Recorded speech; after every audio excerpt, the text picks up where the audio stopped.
In this video guys, you will see a late night trip to McDonald's at 3 a.m. with supercars.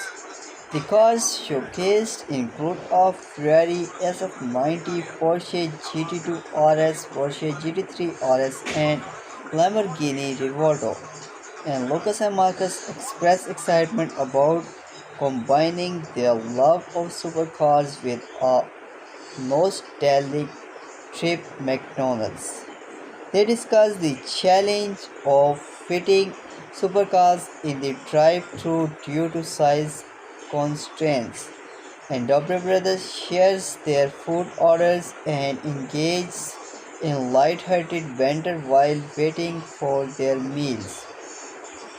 Concerns arise about the safety of their cars parked outside at night due to suspicious activity. They emphasize the importance of staying safe and being aware of their surroundings. The video concludes with the Topper brothers planning to head home after ensuring everyone is safe. And Lucas and Marcus encourage viewers to subscribe and comment on their favorite cars. So guys, thanks for watching the video.